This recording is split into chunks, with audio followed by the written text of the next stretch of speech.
স্মৃতিশা কোন ভুলটা আর করতে চায় না জীবনে? প্রেমে পড়তে চাই না। করতেই চাও না? না, আমরা নিজেরা যখন যে জায়গাটাতে যেতে পারি না তখন কিভাবে তাকে টেনে লেকপুল করে ওখান থেকে নামাবো, এটা হচ্ছে আমাদের চরিত একটা স্বভাব। मैंने जाना कहा ओ मेरे पिया, मैंने जाना कहा ओ पिया। এই যে আপনি বলছিলেন যে সিনিয়রদেরকে সম্মান করে না, আমি আমার এক্সপিরিয়েন্স দিয়ে বলতে পারি, আমি আমার সিনিয়রদের থেকে সাপোর্ট বা ভালোবাসা কিছু পাই নাই, নেগেটিভিটি ছাড়া। সত্যি কথা, কখনো কারোর জন্য ডেডিকেটেড হব না, এটা আমার কথা। কিন্তু থাকে না অনেকে, কারো আবার পাওয়ারের নেশা থাকে। সবাই ভাবে যে আমি আমার কাছে মনেই হয় যে এটা পাওয়ারের নেশা ছাড়া আর কিছু না। সুপার ডুপার হিট গান আছে, সবাই জনগণ তার জন্য পাগল, কিন্তু জনগণের বাইরে যে তার পার্সোনালিটি যে কতটা ছ্যাচরা, এটা দেখলে কিন্তু ভীষণ আমার হাসি পায় পার্সোনালি। আর সব থেকে বড় কথা আমি একটা বলি, সেটা হচ্ছে যে ইউনিভার্সাল কার্ডিয়াক হসপিটাল। আপনার বাবার কি আগে কখনো বুকে ব্যথা হয়েছে? মাঝে মাঝে করতো, কিন্তু গ্যাসের ব্যথা মনে করে খুব একটা গুরুত্ব দিত না। আপনার বাবার হার্ট অ্যাটাক হয়েছে, এনজিওগ্রাম লাগবে। থাকুন নির্ভয়ে, আছে হৃদরোগের বিশ্বমানের চিকিৎসা সেবা ইউনিভার্সাল কার্ডিয়াক হসপিটাল। বাবা, আমি তো ভালো হয়ে গেছি। ইউনিভার্সাল কার্ডিয়াক হসপিটাল আমার হৃদয়ের বন্ধু। যখন আপনার পাশে ইউনিভার্সাল কার্ডিয়াক হসপিটাল, আপনি আর একা নন। ইউনিভার্সাল কার্ডিয়াক হসপিটাল, আপনার হৃদয়ের আরো কাছে। Universal medical college and hospital presents অনিমার গান ঘরে আপনাদের স্বাগতম। আমি কোনো উপস্থাপিকা নই, আপনারা বরাবর জানেন। গান নিয়ে শিল্পীর সাথে কথোপকথন, শিল্পীর সাথে শিল্পীর কথোপকথন। কারণ আমরা যখন একটা অনুষ্ঠানে যাই, একজন শিল্পীর সাথে দেখা হয়, সেলফি তুলি, হা হা হি হি করে শেষ। এর পরের দিনও কেমন আছে সেই কথাটা জানবার আমাদের সুযোগ হয় না। এই পডকাস্টের মাধ্যমে মূলত আমরা শিল্পীরা কেমন আছি, আমাদের ঘরের খবর, আমাদের অন্তরের খবর, একজন শিল্পী হিসেবে, একজন সমাজের সচেতন মানুষ হিসেবে আমাদের সমাজের শিল্পীরা কেমন আছে, আমাদের শিল্প কেমন আছে, শিল্পের পেছনের কথাগুলো আসলে কি, আমরা আড়ি পেতে শুনি, আমরা সচ্চালনে শুনতে চাই, আমরা সেই কথাগুলোকে বলতে চাই যেগুলো শিল্পীরা সচরাচর বলতে পারে না, হয়তো দ্বিধায়, হয়তো বা কষ্টে। এই গান ঘরটি মূলত শিল্পীর এবং শিল্পের কথোপকথনের জন্য। আজকের এই ঘরে অতিথি স্মৃতি সাহা, সরাসরি তার সাথে চলে যাই।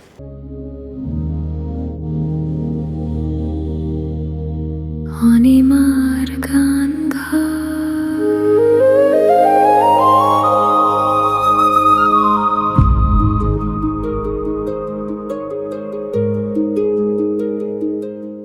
কেমন আছো তুমি? আমি ভালো আছি, আপনি কেমন আছেন? খুব ভালো আছি। তোমাকে পেয়ে আমি খুবই খুশি, কারণ তোমাকে অনেক দিন ধরে চিনি, অনেক দিন থেকে আমাদের এই মানুষগুলো চেনে, কিন্তু তোমার সম্পর্কে আমার জানা খুব কম। তুমি খুব ভালো গাও, সকলে তোমাকে জানি, এইটুক পর্যন্তই। কিন্তু এই তোমার জার্নিটা আমার যেমন জানতে ইচ্ছে করে, আমার মনে হয় তেমনি করে সাধারণ অডিয়েন্সের অনেকে জানার আগ্রহ, হয়তো অনেকে জানে, আমরা একটু নতুন করে জানতে চাই যে একেবারে শুরু থেকে আসি না, যে তোমার গানের জগতে প্রবেশটা থেকে আসি। গান তো আমি ছোটবেলা থেকেই করি। আমি জানেন যে আমি কুষ্টিয়াতে বড় হয়েছি। আমার বাড়িতে আমার মা গান করতেন, এখন করে না, কিন্তু আমার হাতে খড়ি আমার মার কাছে। তারপর যেহেতু কুষ্টিয়াতে বেড়ে ওঠা,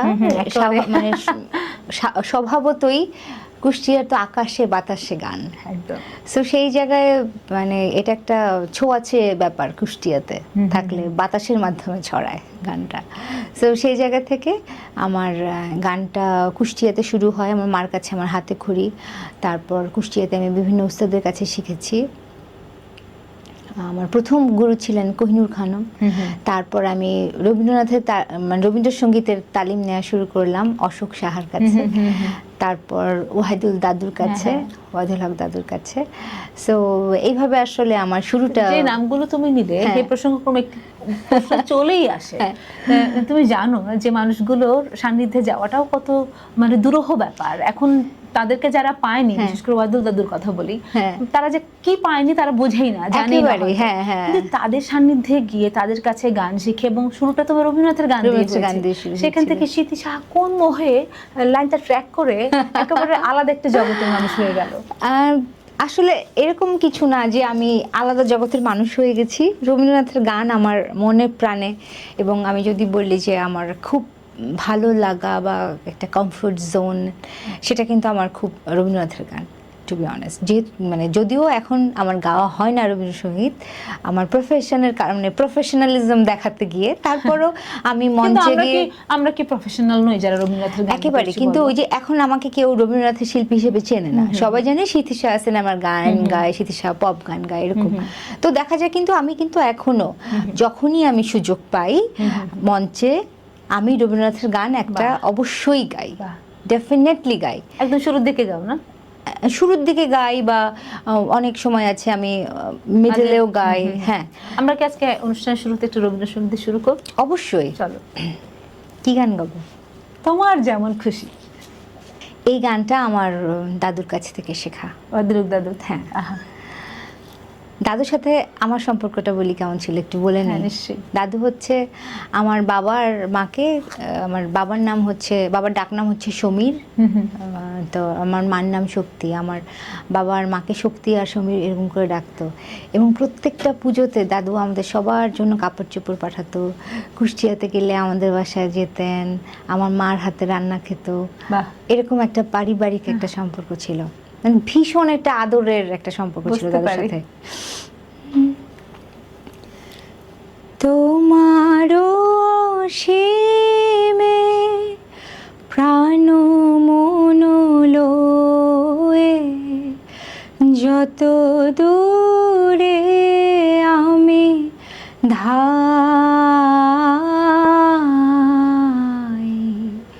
কোথাও দুঃখ কোথাও মৃত্যু, কোথাও বিচ্ছেদ নাই,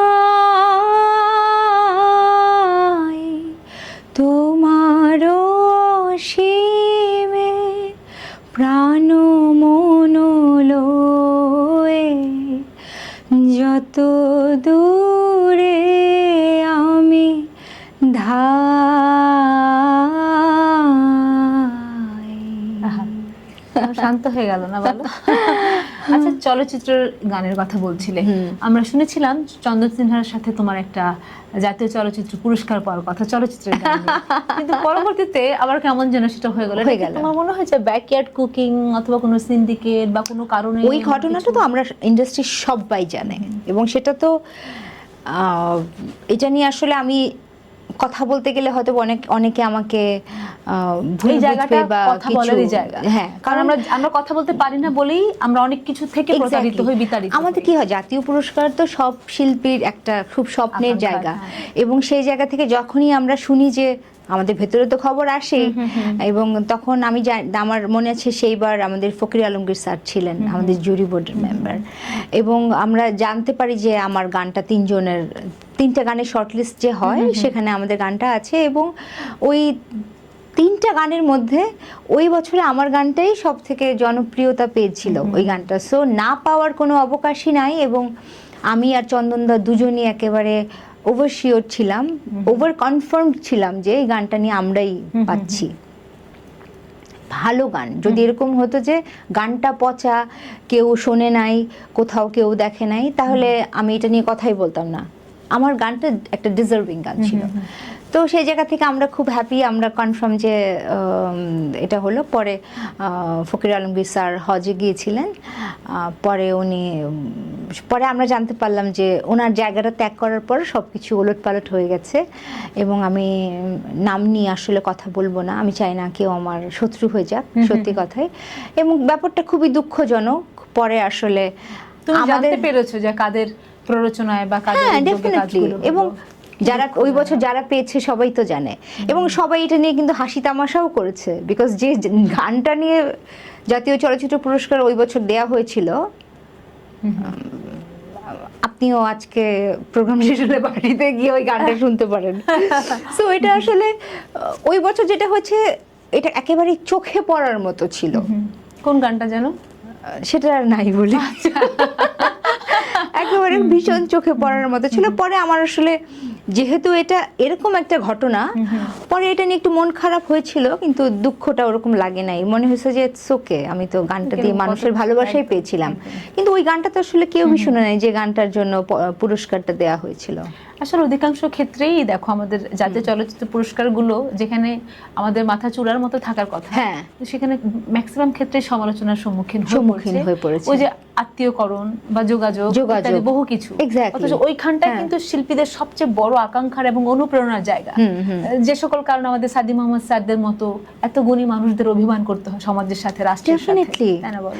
ধরো আমি তুমি অনেকটা এই যুগে আমাদের ওই পদকের প্রতি মোহ নাই, বা ওই পদকটা না পেলেও হয়তো এই মুহূর্তে, কিন্তু আজ থেকে 20 বছর পর হয়তো ঠিক একই ঘটনা তোমার আমার হবে। কারণ একটা জাতিকে 50 বছর 30 বছর 40 বছর আমি সেবা দেওয়ার পর যখন আমি রিকগনাইজ না হই, যদি ওই পদকটা না থাকতো তাহলে কোনো দরকার ছিল না, কিন্তু পদকগুলো না থাকলে কোনো কথা ছিল না। এবং সব থেকে বড় কথা যে ওই বছর ধরলাম আমাকে দেয়া হলো না, আমার গানটা ভালো না, কিন্তু যদি যোগ্য কাউকে দেয়া হলেও আমি খুশি হতাম, কারণ আমার পাশাপাশি আরো কয়েকটা খুব ভালো গান ছিল, সেটা কেউ যদি দেওয়া হতো আমার এতটা মন খারাপ হতো না। সেটাই। আচ্ছা যাই হোক, আমরা অনেক কথা শুনি আসলে। আমি যখন নাকি এখানে বসি, আমি যেহেতু আমি রবীন্দ্রনাথের গান গাই, তুমি জানো রবীন্দ্রনাথকে নিয়ে আমার সবকিছু, যখন অন্য জোনালের কাউকে নিয়ে বসে তখন আমাকে গুগল করতে হয়। গুগল করে আমি জানি, ভাগ্যিস গুগল ছিল।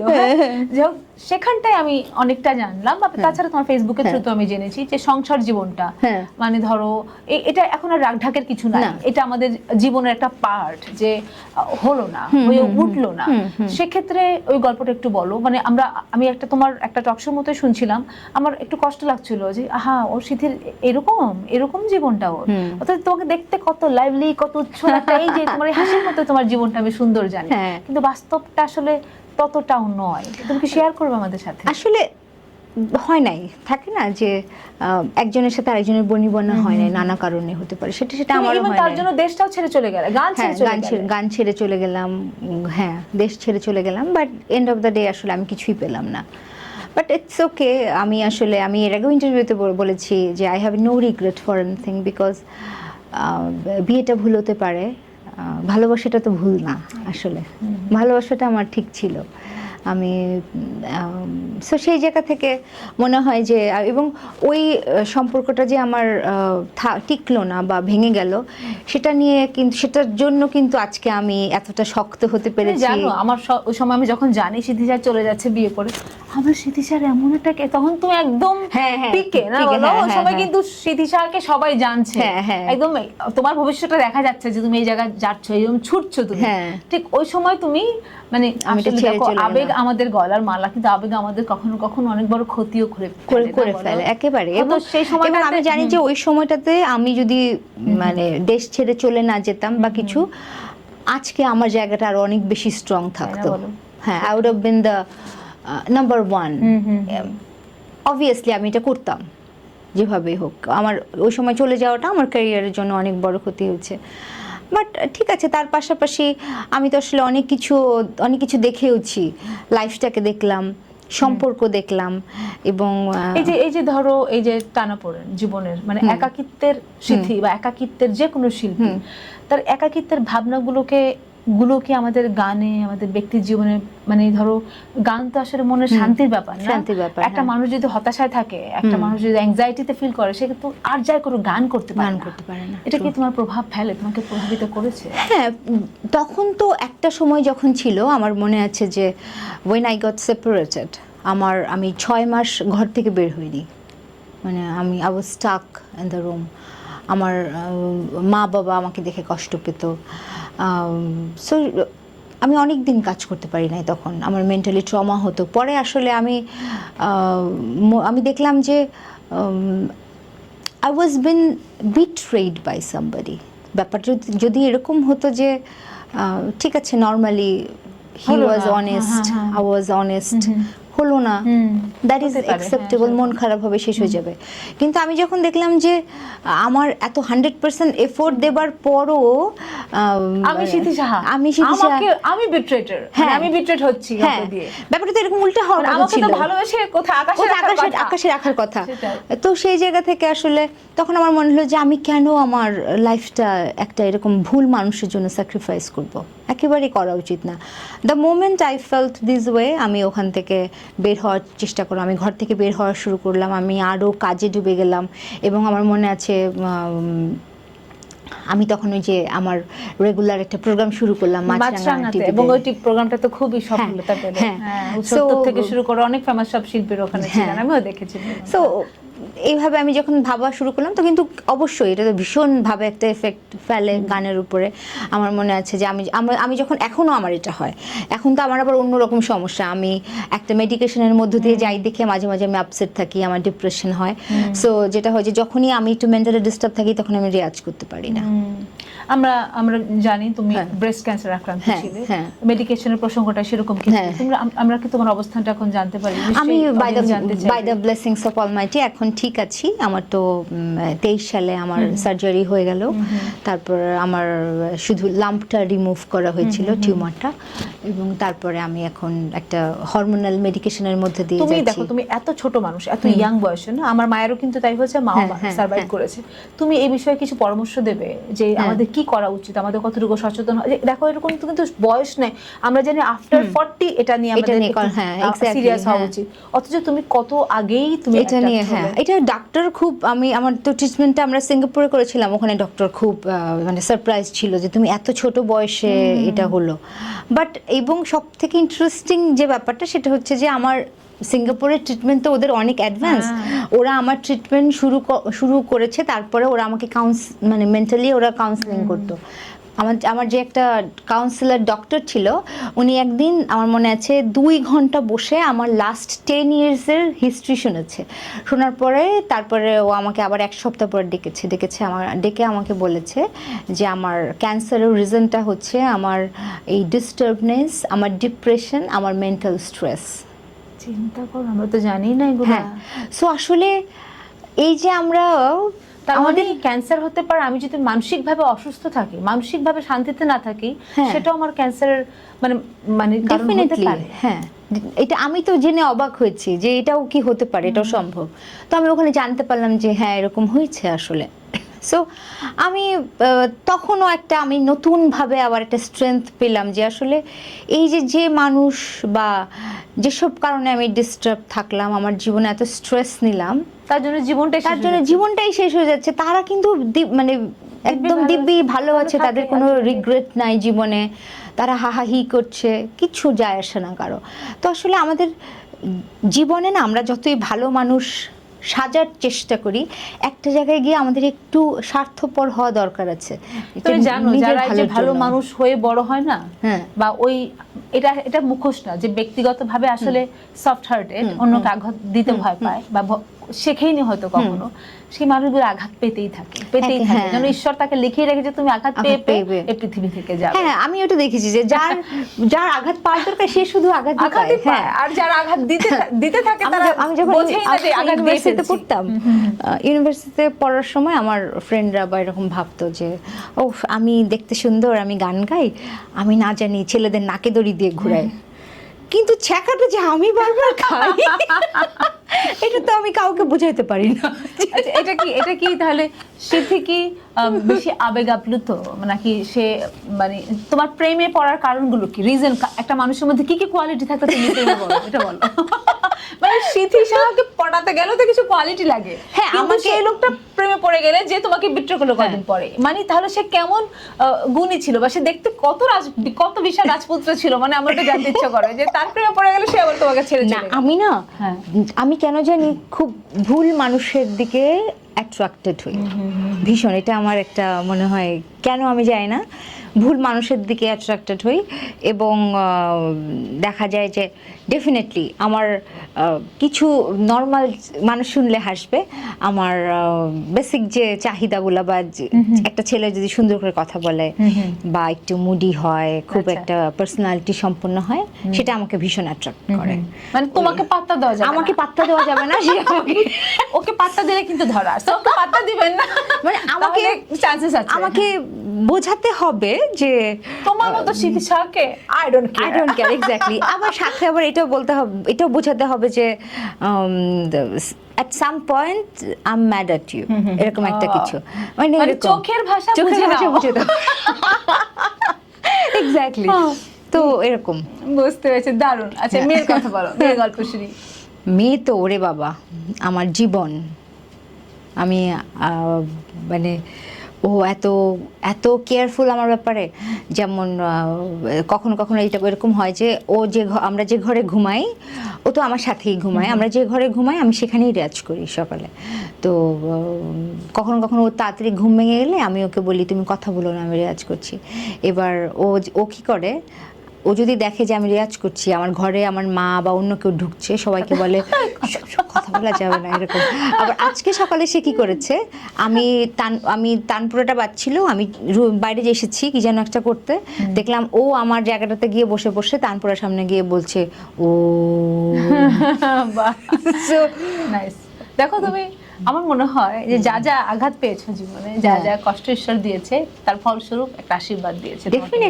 ডেফিনেটলি ওই যে আমি এই জন্যই বললাম যে আমি অনেক কিছু পাইনি, আবার এমন এমন কিছু পেয়েছি যেটা আসলে অনেকে চাইলেই পায় না। একদম। একটা কথা জানতে ইচ্ছে করে সিথি, তোমার জার্নিটা অনেক দীর্ঘদিনেরই, হ্যাঁ। এবং সিথি সাহাকে সবাই চেনে, হ্যাঁ, কিন্তু সেরকম ভাবে সিগনিফিকেন্ট বলার মতো, এক বাক্যে মনে করার মতো মৌলিক গান নাই। ধরো আমিও গুনগুন করার মতো গান থাকে না, সেরকম গান নেই। তা এই কারণগুলো একটু বলো, যে তাহলে তোমার এই যে ব্যক্তিগত জীবনের টানাপোড়েনের কারণে তুমি সেখানে ফোকাসড হতে পারো না। এবার আমার গল্পটা তোমার কাছ থেকে শুনি যে মৌলিক গান সেরকম ভাবে নাই কেন, যেটা সিগনেচার তৈরি করেছে এরকম। আসলে এটা তো আমার একটা ছিলই, আর তারপরও আমার ব্যক্তিগতভাবে যখন আমার তো প্রথম ইন্ডাস্ট্রিতে কাজ শুরুটাই হয় প্লেব্যাক দিয়ে। আমার প্রথম প্লেব্যাক ছিল শাকিব ভাইয়ের কিংখানে, আমার প্রথম প্লেব্যাক ছিল 2009 অথবা 10 সালে এরকম। তারপরেরটা করলাম হাবিব ভাইয়ের সুরে প্রজাপতিতে একটা আইটেম গান করলাম।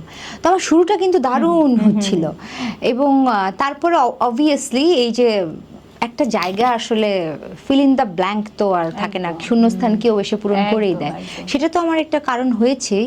এবং তারপরে আসলে আমি যখন আবার সব কিছু উতরে আবার যখন কাজ করা শুরু করলাম, তখন এসে আসলে আমার পার্সোনালিটিটা একটু চেঞ্জ হয়ে গেছে। যেমন এখনও আমি প্রচুর কাজ করতে চাই, লাস্ট কয়েক বছর ধরে কিন্তু আমি তুলনামূলকভাবে বেশ গান করছি। গত বছর আমার বেশ কয়েকটা হিট গান আসছে, সেটা ওয়েব ফিল্ম, সিনেমা, আমার সিঙ্গেল সব কিছু মিলে আসছে। কিন্তু যেমন আমাদের দেশে খুব কম কিন্তু ইন্ডিভিজুয়াল মিউজিক, যেটা আপনি যেটা বললেন, সেটা কিন্তু আমাদের মুখে মুখে খুব কম পাওয়া যায়। ম্যাক্সিমাম ক্ষেত্রে দেখা যায় যে ইদানিংকালে সিনেমার গানটা বেশি ভাইরাল হচ্ছে, বা খুব পচা দু একটা গান খুব ভাইরাল হয়। ভাইরাল না হলে তুমি হিট না, ব্যাপারটা এক্স্যাক্টলি। অনেক গানে আমাদের হৃদয় ছুঁয়ে যায়, কি গাইলো বলে চুপ করে ভাবতে হয় কত। এক্স্যাক্টলি। যেমন আমার কালকে পরশুদিন আমি একটা কল পেলাম, আমাদের পরিচিত একটা আপু, সে আমাকে ফোন করে বলল, আপুটা আবৃত্তি করে, ফারজানা করিম আপু আমাকে ফোন করে বলছে যে আমার গত বছর চরকি থেকে আমার একটা ওয়েব ফিল্মের একটা গান বেরিয়েছে, ঘুমপড়ির একটা গান, প্রেমের জখম, আমি আর মাহাতিম সাকিব গিয়েছিলাম। সো এটা এত সুন্দর একটা গান, জাহিদ নীরবের করা, এবং এটা এত মানুষ পছন্দ করে, এটা আমার ধারণারই বাইরে। আমি যেখানে যাই দেখি গানটা বাজে, আড়ংয়ে গেলে দেখি আড়ংয়ে বাজে, এখানে গেলে বাজে। গানটা শুনবো? হ্যাঁ হ্যাঁ, একটু বিরতি নিয়ে। হ্যাঁ please. Universal medical college presents অনিমার গান ঘর থেকে ছোট্ট বিরতি নিয়ে ফিরবো এক্ষুনি। অনেক গল্প আছে বাকি, সাথে থাকবেন। Universal cardiac hospital. আপনার বাবার কি আগে কখনো বুকে ব্যথা হয়েছে? মাঝে মাঝে করতো, কিন্তু গ্যাসের ব্যথা মনে করে খুব একটা গুরুত্ব দিত না। আপনার বাবার হার্ট অ্যাটাক হয়েছে, এনজিওগ্রাম লাগবে। থাকুন নির্ভয়ে, আছে হৃদরোগের বিশ্বমানের চিকিৎসা সেবা। Universal cardiac hospital. বাবা, আমি তো ভালো হয়ে গেছি। ইউনিভার্সাল কার্ডিয়াক হসপিটাল মার হৃদয়ের বন্ধু। যখন আপনার পাশে ইউনিভার্সাল কার্ডিয়াক হসপিটাল, আপনি আর একা নন। ইউনিভার্সাল কার্ডিয়াক হসপিটাল, আপনার হৃদয়ের আরো কাছে। ইউনিভার্সাল মেডিকেল কলেজ প্রেজেন্স অনিমার গান ঘরে আবারও স্বাগত। কথা ছিল বিরতির পরে ফিরবো সিতিশার গান নিয়ে। চলুন গান শুনি। একটু গাই, আমার মুখটা মনে পড়ে না, ব্রিজ লাইনটা একটু গাই। গানটা এরকম, এই কেমন প্রেমেরই যখন হৃদয় ঝরে পুরে অভিমান, আনমনে নোনা প্রেমের ভাজে হৃদয় জুড়ে নামে অপলাপ, মুখে নিও প্রিয় ডাক নাম। আহা, এরকম একটা গান আমি মেলোডি মিউজিক, মানে তোমার গানগুলো হ্যাঁ। সাথে মেলোডিয়াস হয়। হুম। আর এখন দেখো ভাইরাল মানে চটুল হতে হবে, চটুল হতে অনেক হবে, কিছু ব্যাপার হ্যাঁ। স্যাপার। তোমার কি মনে হয় মাঝে মাঝে যে চটুল গান করি, বা তোমার কি চটুল গান আছে এরকম যে? আমার চটুল গান আছে, এবং ইদানিংকালে আরো আসবে। আমাদের তো আসলে সত্যি কথা টিকে থাকতে গেলে যুগের সাথে তাল কারণ মেলাতেই তোমার হয়। মঞ্চের গান তো তোমার মঞ্চের গান এখন দরকার লাগবে, হয়। এখন উৎসবের গান। আমি লাকি যে আমার একটা জনরা তৈরি হয়েছে, যে আমার কিছু সিগনিফিক্যান্ট কিছু অডিয়েন্স আছে বা এরকম আছে, যেখানে প্রোগ্রামগুলোতে গেলে আমাকে বলা হয় যে তুমি একটু এরকম গাও, একটু গজল গাও, একটু ফিউশন করে কিছু গাও, একটু পুরাতন দিনের গান গাও। তোমাকে একটা কথা বলি, আমি সেটা কয়েক বছর আগে তুমি একটা অ্যাওয়ার্ড পেয়েছিলে, কোন একটা অ্যাওয়ার্ড, এর পরে আমি শুনেছিলাম যে কিছুদিন আগে তোমাকে যে পেমেন্টে নাও হতো, তুমি পেমেন্ট অনেক বাড়িয়ে দিয়েছো, মানে তুমি ধরাছোঁয়ার বাইরে চলে গেছো। মানে এরকম সিদ্ধিশাকে তো বলাই যাচ্ছে না। এটা একটু বলো তো, এটা সত্য ঘটনা নাকি মানে শুধু লোকমুখে আলোচনায়? না, আসলে আমি বলি, আসলে আমাদের দেশে এখনকার কথা যদি বলি, হাইয়েস্ট পেমেন্ট যে পায়, আমার মনে হয় সেই আর্টিস্টের পেমেন্টটাও 4-5 লাখের বেশি না। সেটা নিতে গেলেও আমাদের অনেক কাঠখড় পোড়াতে হয়, মাছের বাজারের মতো দাম দর করতে হয়। সেখানে আমার পেমেন্ট, হ্যাঁ, স্বভাবতই যখন শুরু করেছিলাম তখন তো অনেক কম পেমেন্টে সবাই শুরু করে। তা আমি শুরু করেছিলাম, তখন আস্তে আস্তে যখন একটু জনপ্রিয়তা বেড়েছে বা কাজগুলো বেড়েছে, একটু বড় হয়েছি, তখন তো একটু পেমেন্টটাও বাড়াতেই হয়। তুমি কি এক ধাপে ডাবল করে দিয়েছিলে? ডাবল ডাবলের কাছাকাছি, কারণ যেটা যে কারণে কানে এসেছিল, তার মানে যে সিদ্ধিশা এখন অনেক বাড়িয়ে দিয়েছে, এরকম একটা ব্যাপার। হ্যাঁ। আরেকটা বিষয় এই প্রসঙ্গে বলে যাই, তুমি পাকিস্তানি শিল্পী শফকত আমানত আলী এবং বম্বের মানে ভারতের শিল্পী সেলিম মার্চেন্ট, এদের সাথেও গান করেছে। এবং এই যে ধরো বহির্বিশ্বের বা অন্য দেশের শিল্পীদের সাথে গান করা, এবং এই যে তাদের সাথে, তারা তো অনেক ফেমাস, তাদের সাথে আমাদের বাংলাদেশের ফেমাস সিদ্ধিশার গান করেছে। ওই ইন্ডাস্ট্রির সাথে তাদের সাথে গান করা আমাদের ইন্ডাস্ট্রিতে আসলে এর কি কোনো প্রভাব ফেলে বলে মনে করো? যে অনেক বড় একটা শিল্পীর সাথে গান করলাম বাইরের দেশের বা অন্য কোনো দেশের, সেটা আমাদের দেশে মানে কতটুকু প্রভাবিত ফেলে? আমাদের ইন্ডাস্ট্রিতে কি আসলে এর কোনো দরকার রয়েছে? কি মনে হয় তোমার? আসলে এটা তেমন যে দরকার রয়েছে কিনা আমি জানি না। আসলে আমি গান যাদের সাথে করেছি তারা সবাই, যে কোলাবোরেশনগুলো করেছি সেগুলো আসলে আমার খুবই পার্সোনাল চয়েস থেকে এবং আমার পার্সোনাল ভালো লাগা থেকে। শফকাত আমানত আলীর ফ্যান আমি অনেক আগে থেকে।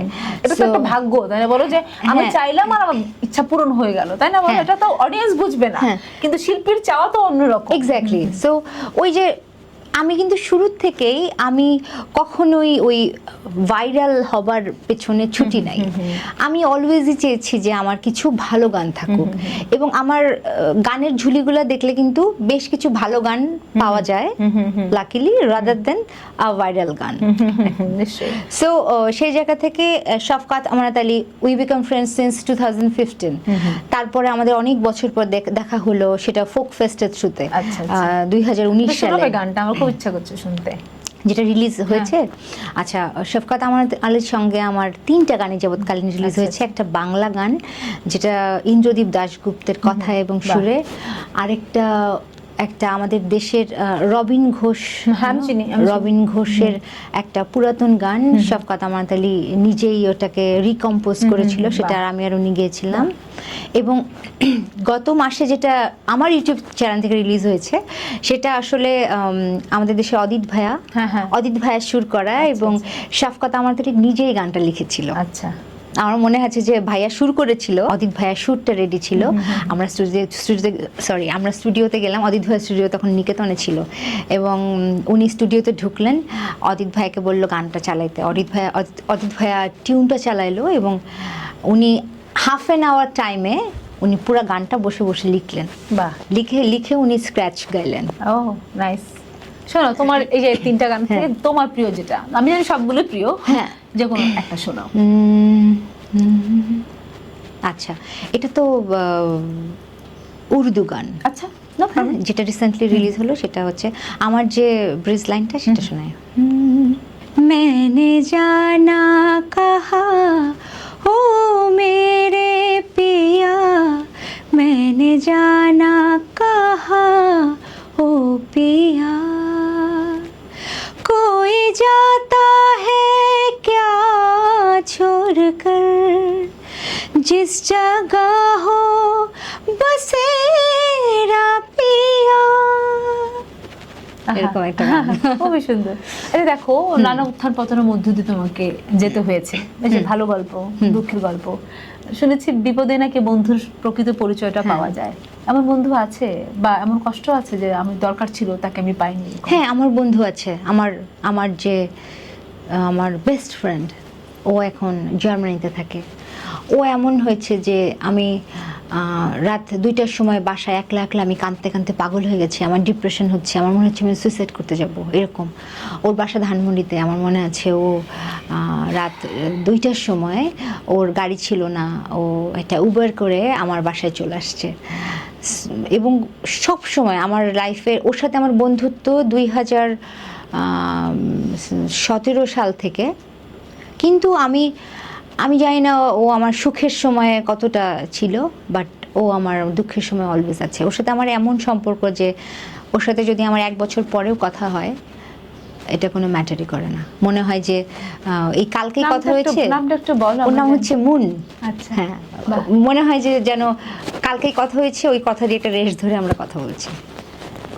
এরকম বন্ধু পাওয়া ভাগ্যের ব্যাপার। আর আমাদের শিল্পীদের তো মানে মুডের কোনো ঠিক ঠিকানা নাই। সুতরাং এরকম পাগলা ফ্রেন্ড দরকার আছে। ও আর আমি ভীষণ পাগলা। সবথেকে ইন্টারেস্টিং কথা বলি, আমার যখন সেপারেশন হলো, তখন ও তো আমাকে সারাক্ষণ খুব চিল করার চেষ্টা করতেছে, এই করে সেই করে। তো আমাকে বলল, দোস্ত চল আমরা থাইল্যান্ড যাই।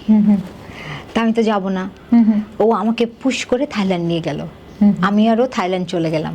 এবার থাইল্যান্ড যাওয়ার পরে আমরা তো খুব খাওয়া দাওয়া করছি দুজন মিলে, ঘোরাফেরা। এবং ঘোরাফেরার পরে একদিন রাত্রে আমি ভীষণ অসুস্থ হয়ে গেলাম থাইল্যান্ড বসে। ভীষণ অসুস্থ মানে কি, আমি মরেই যাব এরকম পেটে ব্যথা আমার। তো ও আমাকে তাড়াতাড়ি করে ওখানে একটা সামিতা ভেজ একটা হসপিটাল আছে, ওখানে তাড়াহুড়ো করে নিয়ে গেল। নিয়ে যাওয়ার পরে আমার সেন্স নাই একেবারেই এরকম। আমি ওকে শুধু বলেছি যে দোস্ত আমি মরে গেলে আমার লাশটা ঢাকায় পাঠাস। কিন্তু আমি একলা তুই আমার পাঠাবো কি করে, চিন্তা তো বিশাল চিন্তা। এরকম একটা অবস্থা।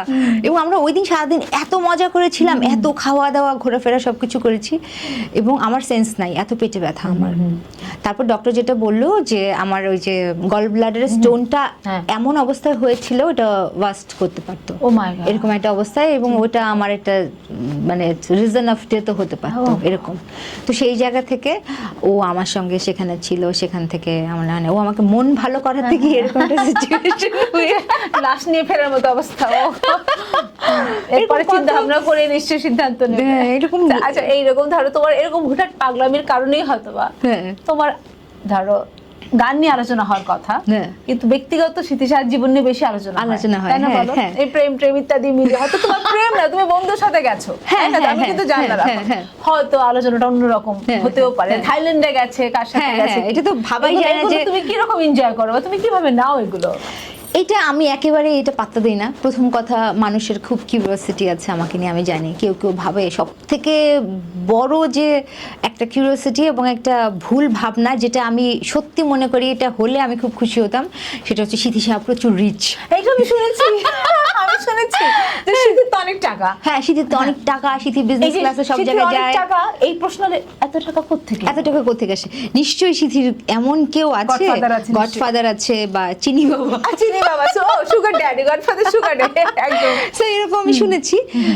এবং ওই জায়গা থেকে আসলে এই জিনিসটা আমি জানি না, বাট এই যে বলে যে সিথি সাহা অনেক রিচ, এটা যদি আসলে সত্যি হতো আমি খুব খুশি হতাম। তুমি কি করে মেইনটেইন করো বলো? মানে ওই যে এক রাতে ডাবল পেমেন্ট করে দেওয়ার ফলশ্রুতিই গেল নাকি না বাবার টাকা? আসলে দেখা গেছে যে আমি তো সব থেকে বড় কথা হচ্ছে যে আমি তো পড়াশোনা শিখে বড় হয়েছি। তো সেই পড়াশোনার সুবাদে আমি যখন এত বছর দেশের বাইরে ছিলাম, তখনও কিন্তু আমি খুব ভালো কাজ করতাম। আমি আইফোনের কোম্পানিতে কাজ করতাম অ্যাজ ওদের অফিসিয়াল মেম্বার হিসেবে। প্রথমে ওদের আমি মানে ইন্টার্ন হিসেবে ঢুকেছিলাম, তারপর আমি ওদের ট্রেনার হয়ে বেরিয়েছি ওখান থেকে। তো সেটা একটা বিশাল বড় জব ছিল নিউজিল্যান্ডের মতো জায়গায়। তারপর ওখান থেকে যখন বাংলাদেশে ফিরে আসলাম, বাংলাদেশে আসার পরে আমি একটা কোম্পানির চেয়ারম্যান ছিলাম, স্থাপত্য বলে একটা কোম্পানি, সেই কোম্পানির আমি চেয়ারম্যান বা ছিলাম। দেখো এইসব গল্প কিন্তু আমরা কেউ জানি না, শুধু জানি শীতের অনেক টাকা। এক্স্যাক্টলি, আমাদের অফিস ইভেন এই লিংক রোডেই ছিল। জয়ী আসার পরে আমি আসলে এই কোম্পানিটা আমি যাওয়া বাদ দিয়েছি, কারণ হচ্ছে যে আমি জয়ীকে আমার পুরো সময়টা দিতে চেয়েছি, যেহেতু আমাকে গানটা করতেই হবে, আমি এত কিছু একসাথে করতে পারবো না। তো সেই জায়গা থেকে আসলে ওই যে বিলাসিতা করার যথেষ্ট পরিমাণ, আমার কথা হচ্ছে আমি নিজে এত কষ্ট করে টাকা আর্ন করছি, আমি কেন স্পেন্ড করব না? হ্যাঁ, আগে আমার যে অতিরিক্ত বিলাসিতা ছিল, এখন একটু কমেছে। একটা টাকা আসলেই দেখা গেছে তো আমি বাইরে গিয়ে একটা লুই ভিতনের স্টোরে গিয়ে একটা ব্যাগ কিনে ফেলতাম, বা একটা গুচি স্টোরে গিয়ে একটা ব্যাগ কিনে ফেলতাম। ওইটা এখন হয় না, কারণ আমি এখন তো মেয়ের জন্য ভাবতে হয় ডেফিনেটলি। দিন শেষে তো আমি একটা মা, সো ওর জন্য অনেক কিছু ভাবতে হয়। তোমার তো 2.5 বছর, এরপর স্কুলে দিবা, স্কুলে দিতে হবে। একটা ভালো স্কুল মানেই কিন্তু তোমার 25,000 টাকা শুরু হয়। এক্স্যাক্টলি একদম।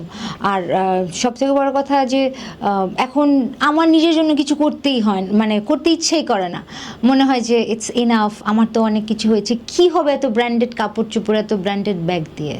আমি এখানে একটা কদিন আগে আমাদের আখিয়া আলমগীর এসেছিলেন, তুমি যেখানে বসে আছো, আমার খুবই প্রিয় মানুষ আখিয়া আপা। আখিয়া আপা বললেন ওনার মন খারাপ হলে উনি নাকি শপিং করেন, হ্যাঁ শপিং করতেন খুব, এবং এত এত কাপড় কিনতেন, কাপড় কেনার পরে বাসা আনার পরেই আর তার ভালো লাগতো না কাপড়গুলো। তখন কাপড়গুলোর জন্য মায়া হতো যে কেন উনি কাজটা করলেন।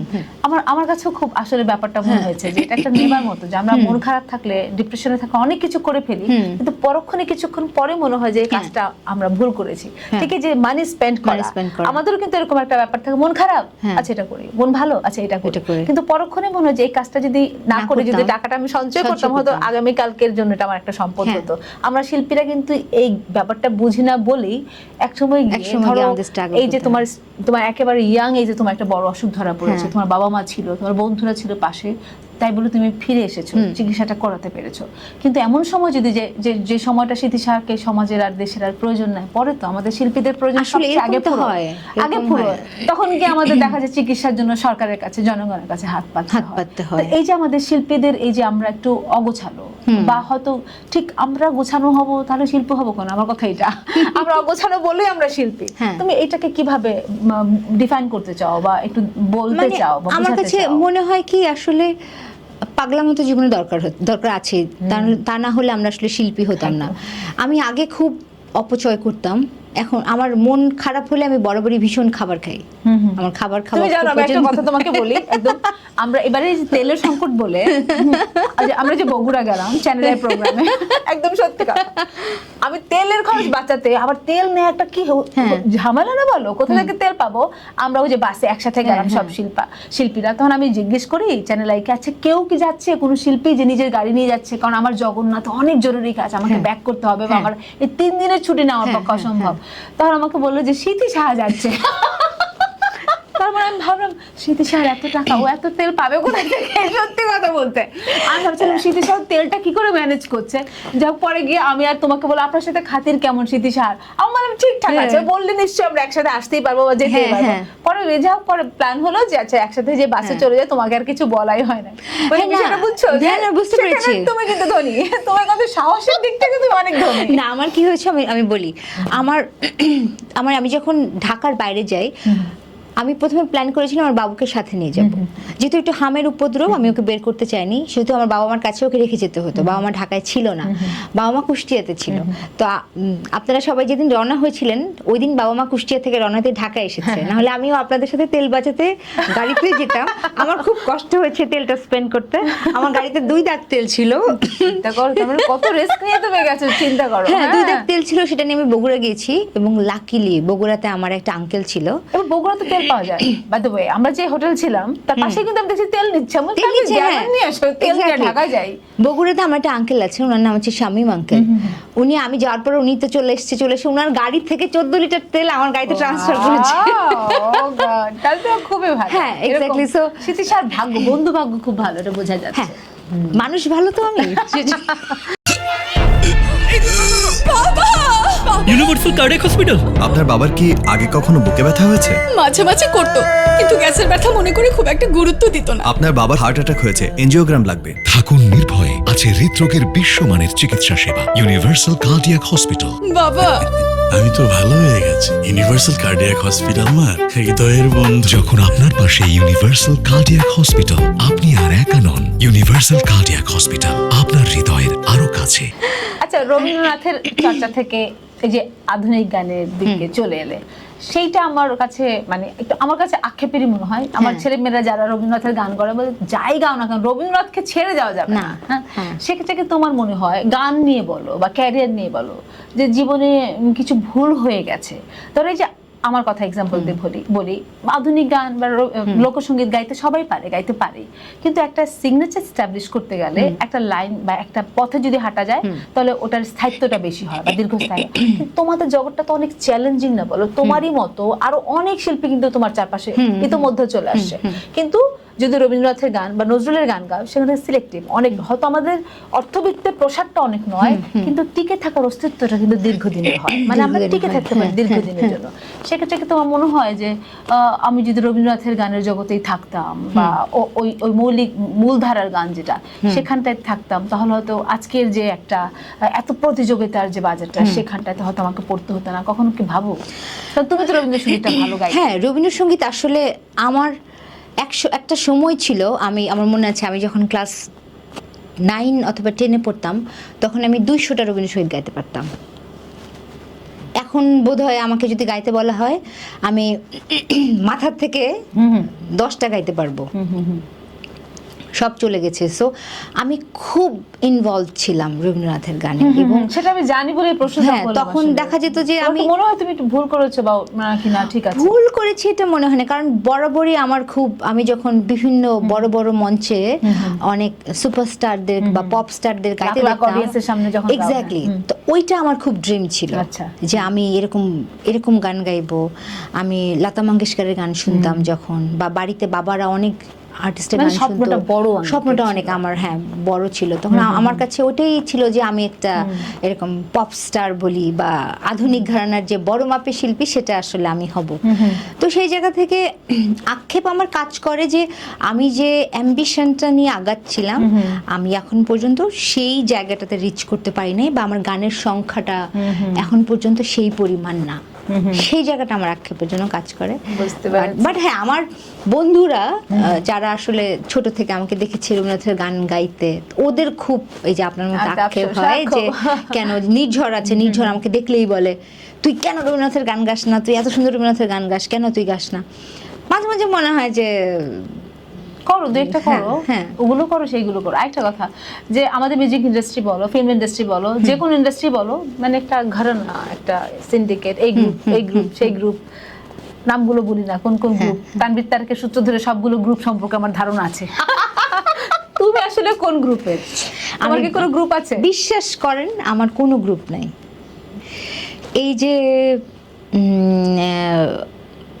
পিয়ার মেনটেন করা, একদম পিয়ার, স্টুডিওতে গিয়ে ধর্ণা দেয়া, রাত বিরাতে আড্ডা দিয়ে সবাইকে লাইনে রাখা, মানে পথ ক্লিয়ার রাখা, এগুলো আমার লিস্টে একেবারেই নেই।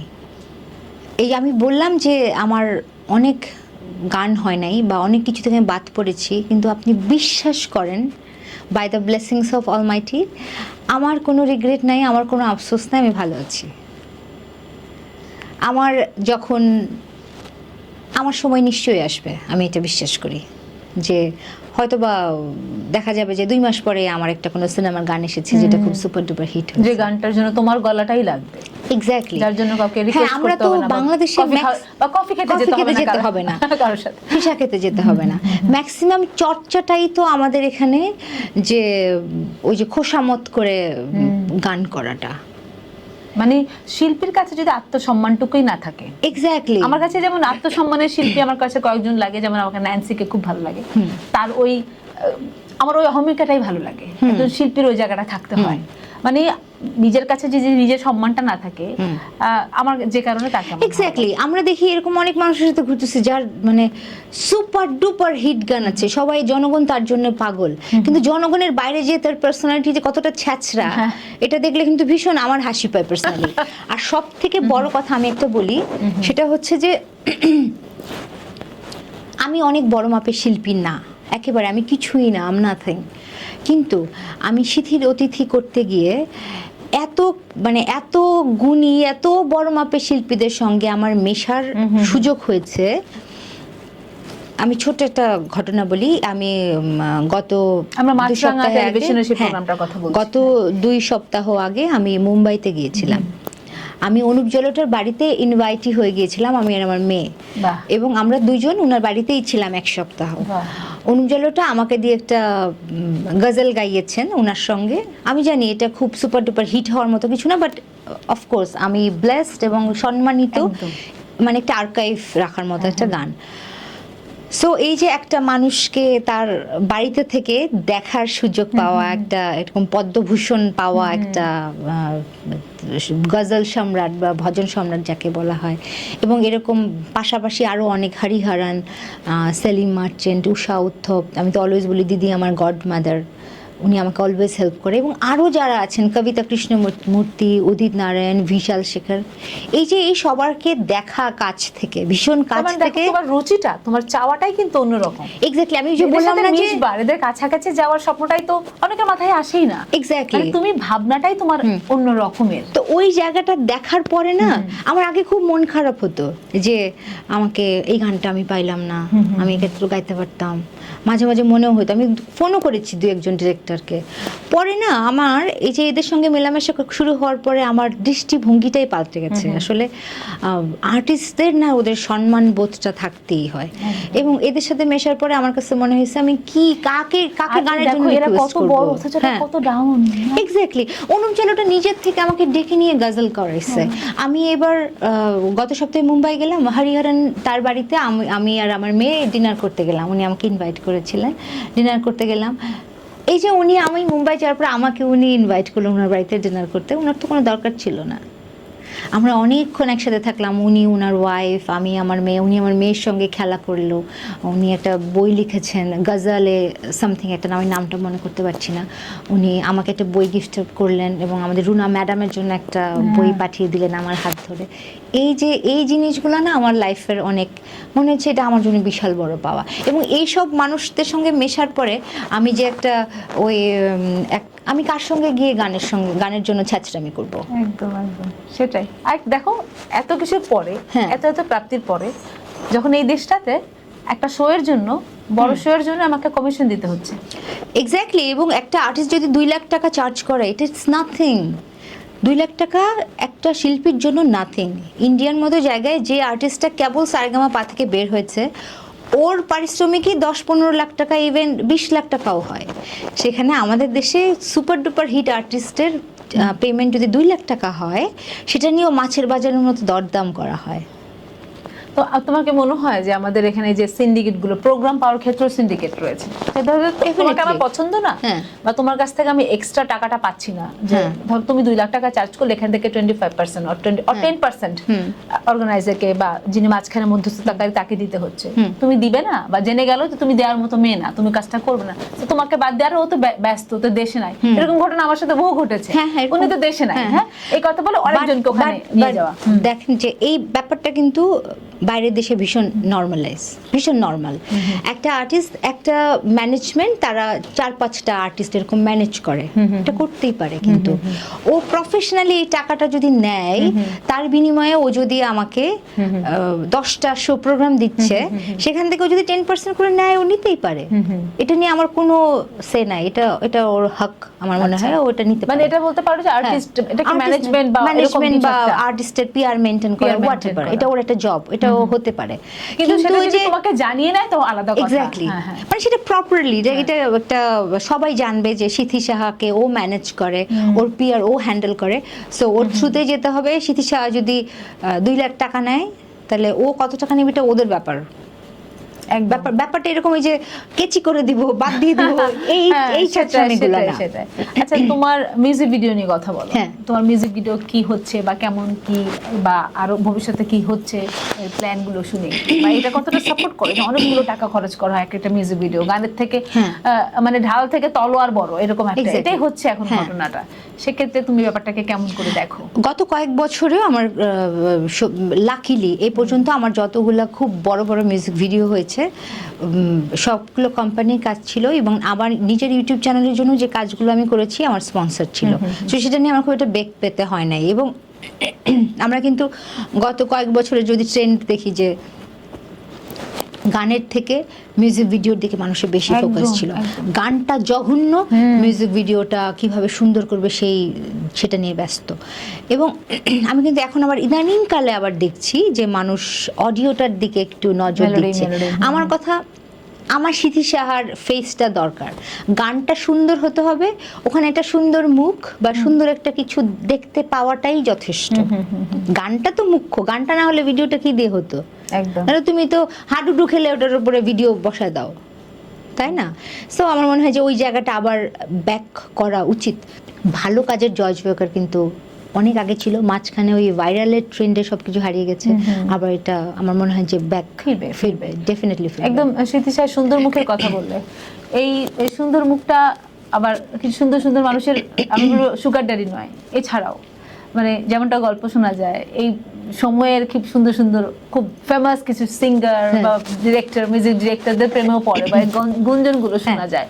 আমি বলতেই পারি কয়েকটা নাম, বা আচ্ছা যেমন হাবিব ভাই, আনন্দ ভাই, এদের গল্প শোনা যায়। একটু শুনি না, গল্পগুলো সত্য না মিথ্যা, নাকি শুধুই গসিপ, নাকি শুধুই মানে কি বল হাবিব ঝালমুড়ি? ভাই তো আমার ভাই, আসলেই ভাই। হাবিব ভাইয়ের যে বিয়ের উইটনেসও আমি ছিলাম। অথচ প্রেমের গুঞ্জন শুনিয়েছি। হ্যাঁ, মানে ছড়িয়েছে এটা সব একেবারেই দিকে। ভুল কথা। হ্যাঁ, হ্যাঁ। মানে একেবারেই ভুল কথা ভাইয়ের সাথে। আমাদের দেশের তো আসলে এটা ট্রেন্ড, একসাথে দুই দিন দেখা গেলে তার সাথে একসাথে 2 দিন দেখা গেলে এবং একটা গানের থেকে 2টা গান বের হলেই ওর সাথে প্রেম। সো আমার মনে হয় যে এটা সবার ক্ষেত্রে এটা হয়। তাহলে হাবলু ভাইয়ের ছেলে আনানের কথা বলো। সেম থিং, একই কথা। Same thing. আর সব থেকে বড় কথা যে এগুলোর কারণ কি শীতেশা দেখতে সুন্দর, এগুলো কারণটা কি এটা? আমার মনে হয় না প্রেম ভালোবাসা দেখতে সুন্দর মানে হওয়াটাতে কেন সবাই তোমাকে একটু নিয়ে মানুষ কথা বলবে? আরো শিল্পীরা তো গান করছে, ধরো ইমরানের সাথে কণা করছে, কোনাল করছে, কতজনে গান করছে না, ওদের সাথে তো প্রেমের গুঞ্জন শোনা যায় না। কেন সিথির সাথে যেই কাজ করে তার সাথে প্রেমের কথা শোনা যায়? আমার মনে হয় এটা it could be a reason. এবং হাবলু আঙ্কেলে যেটা হয়েছে যে আমাকে তো সিথি সাহা বানাইছে হাবলু আঙ্কেল। আচ্ছা। আমার জীবনের প্রথম মৌলিক গানের অ্যালবাম হাবলু আঙ্কেল করেছে। So I am always grateful to him. Hablu uncle আনানকে দিয়ে বানিয়েছে, আনানকে ইনস্ট্রাকশন দিয়েছে, সেভাবে ও করেছে। তো সেই জায়গা থেকে যেহেতু আমি তখন ভীষণ ছোট ছিলাম, আমি কিছুই বুঝতাম না, ইন্ডাস্ট্রির কাউকে চিনতাম না, হাবলু আঙ্কেল আমাকে হাত ধরে ধরে নিয়ে সব জায়গায় চেনাইছে। এটা একদম সত্যি কথা। So I am always grateful to him, to his family. এবং আন্টি আমাকে ভীষণ আদর করতো। সব থেকে ইন্টারেস্টিং কথা হতো, আমার ইউনিভার্সিটির ক্যাম্পাস ছিল ওনাদের বাসার গলিতে। সো এরকম হতো যে আমার ক্লাস করার পর যদি একটু খিদা লাগতো, ওনাদের বাসায় গিয়ে খেয়ে আসতাম। সো এই জিনিসগুলো তো মানুষ দেখতো, ওনার বাসায় সারাক্ষণই তো ইন্ডাস্ট্রির কেউ না কেউ থাকতো। তখন ওইটাকে রিউমার্স বানায় ফেলতো যে হয়তো বা আসলেই কিছু, বাট এর বাইরেও যে একটা সুন্দর সম্পর্ক এটা আসলে থাকা আমাদের যায়, একদম, ওটা একদম। আসলে এখনো পর্যন্ত আমরা সেইভাবে মেনে নিতে পারি না, বা হয়তো বা আমাদের অতি দ্রুত আসলে হয়ে যাবে ব্যাপার। আমাদের কাজের problem- সূত্রে কতজনের সাথে আমাদের আমাদের প্রবলেম হচ্ছে ওই যে আঙ্গুর ফল টকের মতো। একদম একদম ঠিক। আমরা নিজেরা যখন যে জায়গাটাতে যেতে পারি না, তখন কিভাবে কিভাবে তাকে টেনে লেকপুল করে ওখান থেকে নামাবো, এটা হচ্ছে আমাদের চিরাচরিত একটা স্বভাব। একদম। এবার বলো শিল্পীদের রাজনীতি নিয়ে, এই যে ধরো পট পরিবর্তন হয়ে যাচ্ছে, হ্যাঁ। ওই শিল্পীদের কোনো খবর নাই। ধরো 16 বছর যাকে দেখা যায়নি, এখন সব সময় সে মানে সগৌরবে সর্বত্র। হ্যাঁ। আবার যাদের এখন দেখা যাচ্ছে হয়তোবা যদি আবার কখনো পট পরিবর্তন হয় তারা নাই হয়ে যাবে। সেক্ষেত্রে আসলে আমাদের মতাদর্শ বা আমরা কোনো একটা দলকে সাপোর্ট করি বা করতেই পারি, সেক্ষেত্রে শিল্পীদেরকে বায়াসড হওয়া উচিত, নাকি আমাদের নিয়ে জাতি বায়াসড হবে? তাই না? আমরা যে হয়ে যাই, আমরা যে আসলে ভুলগুলো করে ফেলি, এই বিষয়ে যদি কিছু বলো, আমরা একেবারে আয়োজনের শেষ দিকে। শিল্পীরা কেন রাজনীতি করবে? শিল্পীরা হচ্ছে শিল্পীদের নিয়ে মানুষ রাজনীতি করবে, তাই না বলো? exactly, শিল্পীদেরকে সবাই টানবে যে তোমরা আমাদের জন্য গান গাও, আমাদের জন্য গান গাও, এটা করো সেটা করো, ঠিক আছে, কিন্তু আমরা সবার জন্যই কাজ করবো, এটা হচ্ছে আমার কথা, কিন্তু কখনো কারোর জন্য ডেডিকেটেড হব না, এটা আমার কথা। কিন্তু থাকে না অনেকে, কারো আবার পাওয়ারের নেশা থাকে, সবাই ভাবে যে আমি আমার কাছে মনেই হয় যে এটা পাওয়ারের নেশা ছাড়া আর কিছু না। রাজনীতিতেও একদম একদম রিয়েলি একটা হ্যাবিট হয়ে যায়। হ্যাঁ, আমি প্রভাবশালী হয়ে যাচ্ছি, আমাকে সবাই তেল মারবে, আমি ক্ষমতাবান হয়ে যাবো ইন্ডাস্ট্রিতে, সবাই তো, আর আমাদের চরিত্র তো এরকম, আমরা যে পাওয়ারফুল তার পিছে দৌড়াতে পছন্দ করি। So among all the artist, আমার কাছে মনে হয় যে যারা শিল্পীরা যখন রাজনীতি করে, তখন আমার কেন জানি মনে হয় ওদের বোধহয় মনে হয় যে যেহেতু ইন্ডাস্ট্রির সবাই ভীষণ দুর্বল, উইক, ওরা তো খুব সাদাসিধা মানুষ, এদের মধ্যে আল বি দ্য বস। এটা আমার কাছে কিন্তু মনে হয় একদম একদম রিয়েলি ওটাই থাকে, কারণ কি আমরা শিল্পীরা তো আসলে সেই বসিং এর জায়গাটা পাই না, Exactly. আমরা পাই খালি ভালোবাসা। না, আমাদের সবচেয়ে বড় অলংকার ভালোবাসা, মানে তাও আবার কি কমন পিপল, সাধারণ মানুষের ভালোবাসা। একজন শিল্পী একজন শিল্পীকে ভালোবাসবে, এটা তো হতেই পারে না, একদম সব fake। এটা সব fake।